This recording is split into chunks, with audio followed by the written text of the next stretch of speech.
How the mighty have fallen. Nerf is well known for their high quality foam blasters, but they seem to have lost their ways in their Elite 2.0 lineup. Hasbro thought it'd be a great idea to cut costs by replacing screws and trigger catch springs with snap-to-fit plastic joints to fasten the blaster together and charge more money. The result is cheap foam blaster garbage. Not only did it make the blaster less durable, but it ultimately made it less mod potential. In short, the Elite 2.0 is a big you to the modding community. So much so that Hasbro started to revise their newer blasters and they ended up rather decent. That includes the Trailblazer, the Eagle Point, and most recent, Motor Blitz. But we're not here to talk about Elite 2.0. We're here to talk about the new kid in the block, Dart Tech. Dart Tech currently has 4 blasters in their lineup and we'll be covering one of them, the Neo Blast. To the box! From the box, it looks great. No kids, no nonsense, just the Dart Tech logo and the Neo Blast. At the bottom right corner is what you get in the package. Motorized blasting, 24 apex dot, the ultimate in precision blasting. Detachable scope, LED lights, 12 dot cartridges with bonus 8 dot cartridges and belt holster! Yay! And warning, do not aim at eyes or face. Common sense, you get the idea. Here's the side view of the box, here's the top view of the box. And here is the bottom view of the box showing the 3 other blasters from Dart Tech. The Fusion, the Equalizer, the Sentinel. There's also information on how to install the batteries. And with that out of the way, let's unbox the Neo Blast.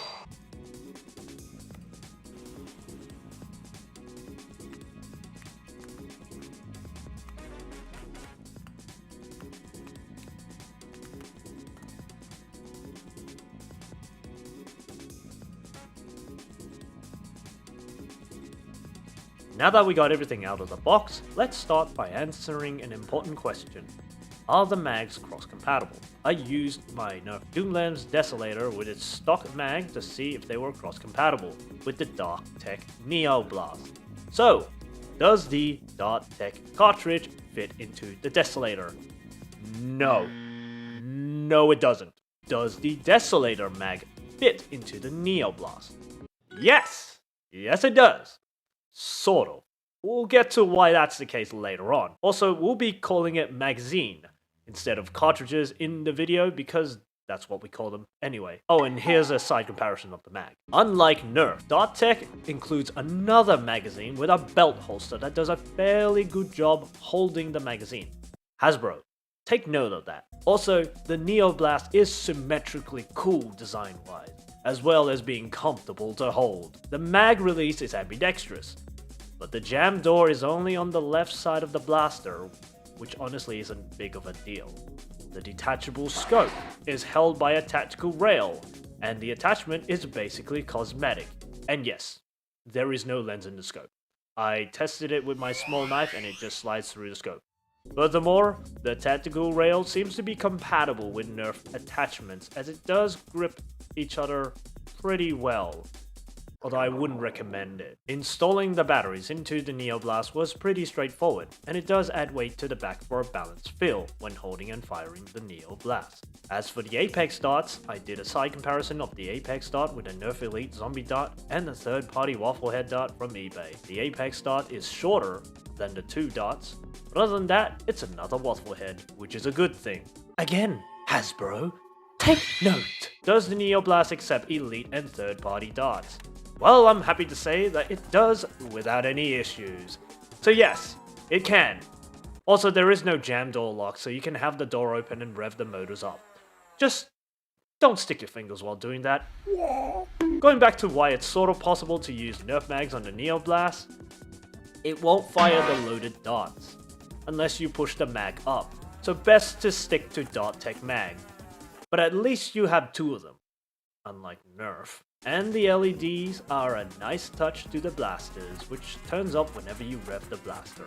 So far, the Neo Blast is an ergonomically well-designed blaster that comes with extra mags and foam darts that performs like most Wafflehead darts. How well does it fire? Firing the Neo Blast went as expected. No jams, no malfunctions, no problems. However, when I compared it with my Nerf Desolator using the same AA batteries and Apex darts, it feels weaker. I do not own a chronograph to provide solid statistics, but the difference between the firing performance of the two is noticeable. Oh, and the only mod I did to the Desolator is changing the wires so it could do this. But on the bright side, the Neoblast drops the mag when you press the mag release, which is something I can no longer do with the Desolator due to the way I rewired it. Bummer. So, the performance of the Neoblast is below Nerf standards. But more importantly, can you open up the blaster? The Neoblast is held by screws, and not snap-to-fit plastic joints like the ones in Nerf Elite 2.0. However, there is one obstacle you will encounter. The front barrel is held by a plastic ring. When you see that in a Nerf blaster, it's bad news, as it requires boiling the damn thing to remove the adhesive but to ensure the plastic doesn't warp because heat causes plastic to warp out of shape, and then prying it out, and if it doesn't work you have to repeat the damn process all over again until you get it out! Fortunately, the Neoblast doesn't require such method, for it can be removed by simply prying it out. Looking at the internals, it's pretty standard, so rewiring, replacing motors and roll cage, and adding a LiPo is possible to boost the blaster's performance. My only concern is the LED lights, as it could burn out from all that extra modding power. But only time will tell if it is durable enough to handle such voltage. Otherwise you can just replace it with a much more durable one. Closing the blaster is like closing your good old N-Strike Elite blaster. But make sure you double check on the bottom front attachment lock, as it can only go in one way, as well as the mag release and trigger rev springs align properly before screwing it back up.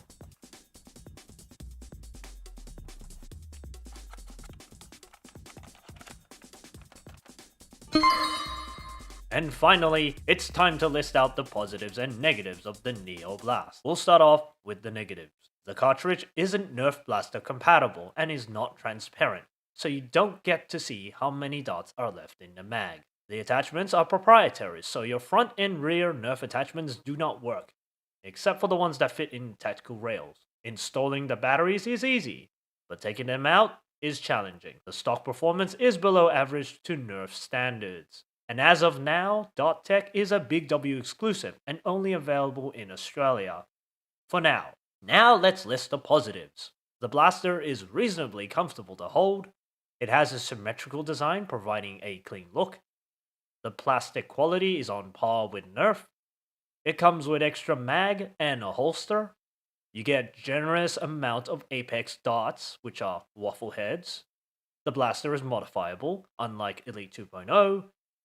And you get all these goodies for 39 AUD.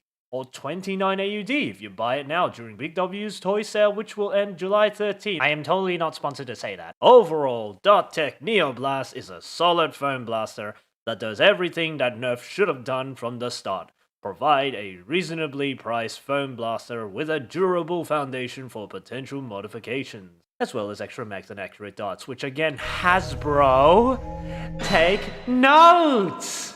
Even though it has its caveats, the positives outweighed the negatives, so for that, I would highly recommend buying the Dot Tech Neoblast as well as keeping an eye out for their other blasters. Thank you very much for watching, and I'll see you all later.